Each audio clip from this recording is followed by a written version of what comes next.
और जो कृषक है वो बिचौलियों से परेशान है। साथियों, हुगली का आलू बड़ी मात्रा में सिर्फ और सिर्फ इसलिए बर्बाद होता है क्योंकि दीदी की सरकार ने यहां पर्याप्त कोल्ड स्टोरेज नहीं बनाए।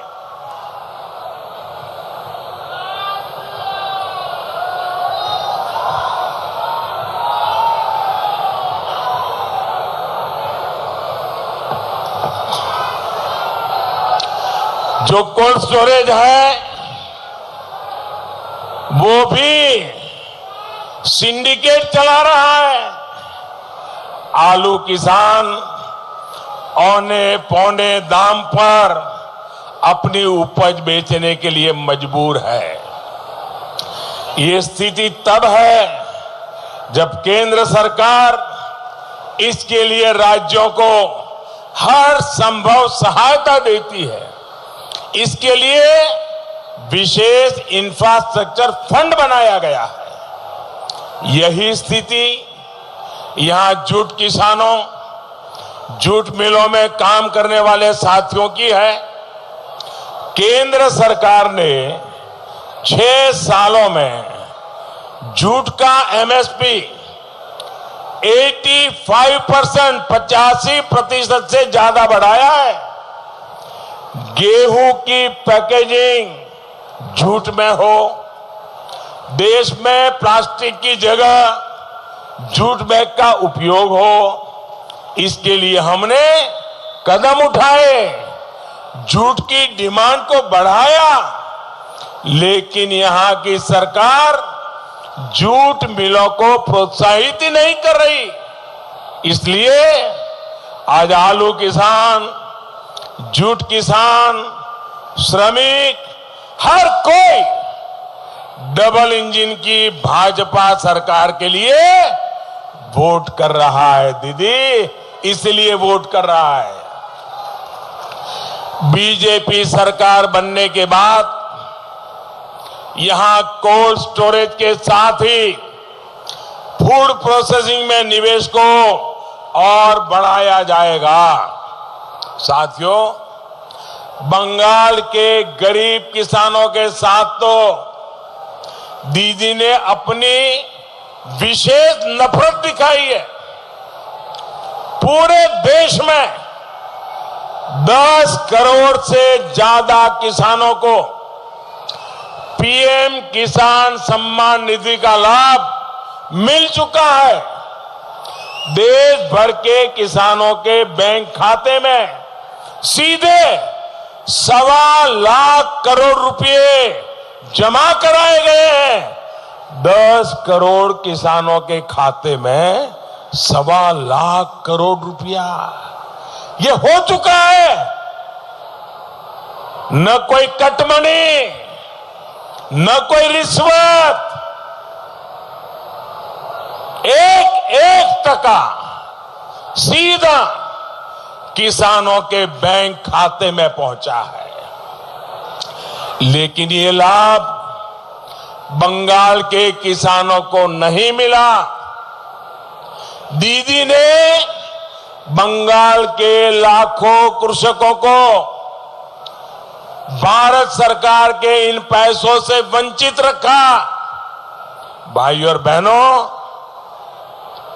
2 मई को यहां सिर्फ डबल इंजन की सरकार ही नहीं बनेगी, बल्कि डबल बेनिफिट, डायरेक्ट बेनिफिट देने वाली सरकार बनने वाली है।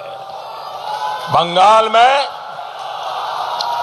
बीजेपी सरकार आने के बाद सबसे पहला काम किसानों के हित में फैसला लेना होगा। पहली कैबिनेट में ही बंगाल में पीएम किसान सम्मान निधि को लागू करने का निर्णय लिया जाएगा। और जब भाजपा के मुख्यमंत्री के बंगाल में भाजपा की सरकार का शपथ समारोह होगा, उस दिन मैं जरूर आऊंगा।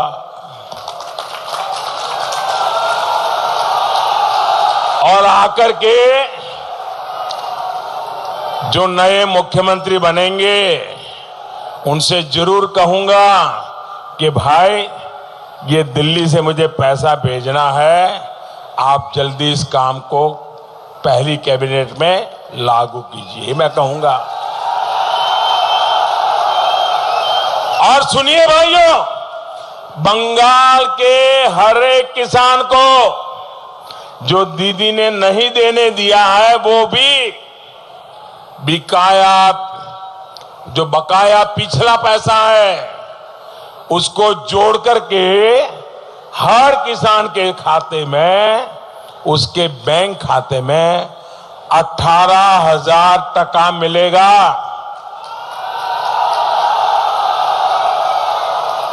और मैंने तो आग्रह करूंगा कि 10 साल से सरकार को जरा सो जाने की आदत पड़ी है, नई सरकार को सारी मशीनरी को दौड़ाना पड़ेगा। और इसलिए मैं तो कहूंगा कि दुर्गा पूजा के पहले हर किसान के खाते में रुपया पहुंच जाना चाहिए। और इसलिए मेरा आग्रह है कि बंगाल के किसान भाई बहन और मैं यहां जो सरकार के मुलाजिम है, आज उनसे भी आग्रह करता हूं कि भाई 10 साल जो हुआ सो हुआ, भी सरकार जल्द से जल्द हर एक किसान के बैंक खाते में सीधे पैसे ट्रांसफर करना चाहती है। टीएमसी सरकार ने किसानों के साथ जो इतना बड़ा अन्याय किया है वो दूर करने का समय बहुत ही निकट दिख रहा है भाइयों। साथियों, अपने ही अहंकार में दीदी केंद्र की हर योजना के रास्ते में दीवार बनकर खड़ी होती रही है। केंद्र सरकार ने शहरों में काम करने आए रिक्शा, रेडी, ठेला चलाने वाले साथियों के लिए बिना गारंटी का बैंक लोन देने की जब भारत सरकार ने शुरुआत की, हिंदुस्तान के हर शहर में शुरू हुआ। लेकिन पता नहीं दीदी को क्या हो गया, दीदी ने यहां की बंगाल की सरकार ने इसको भी लागू नहीं किया। पूरे देश में आयुष्मान भारत के तहत गरीबों को 5 लाख मुफ्त इलाज मिल रहा है, 5 लाख रुपए का मुफ्त इलाज। लेकिन दीदी ने आयुष्मान भारत का लाभ किसी गरीब को मिलने ही नहीं दिया। और दीदी क्या कहती है, अरे मेरी तो योजना इससे भी बड़ी है। अरे दीदी, आपकी योजना मानो बड़ी है, उसमें अगर 5 लाख और जुड़ जाता है तो गरीब का भला होगा कि नहीं होगा, गरीब का लाभ होगा कि नहीं होगा। अच्छा दूसरा दीदी, आपको पता भी नहीं है, आप पढ़ती तो है नहीं।